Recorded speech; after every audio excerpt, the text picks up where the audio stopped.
Here we got 1951 Chevy Deluxe Sport. This was like, you know, after the war, the style didn't change. Well, actually, it was the mid-50s. Actually, Ford was a little bit more jumped on the styling. But they hot rodded these things too, all of them. 51, oh, Sport Coupe. Deluxe Coupe, Sport Coupe, whatever. Oh, you got the sheet right here. Yeah, my dad had a 52 with that. Price of car, $1776. Accessories, $120.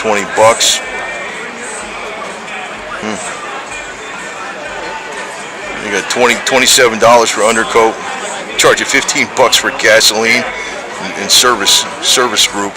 That probably was a lot of money back then. Sales tax, God, $61. What's that sales tax for a license? $35. I would love to put a little taxi on the top. So it was over $2,000 for this car. That's a lot of money back then.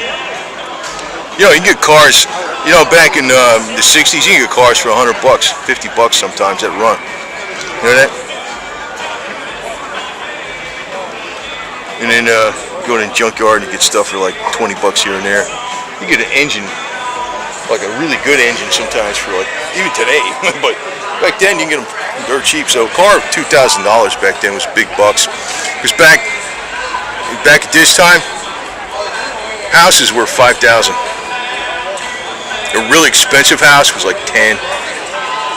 You know? What are you doing?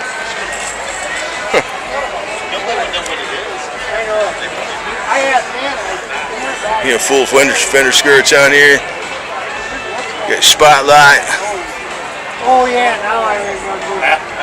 Got your like jukebox style radio, which that's what they're made to look like back then. And you got that thing over there, that thing on top of the dash is for like you can see the street light change. You can't see up over you because of, you know, that visor. You can see the street light change.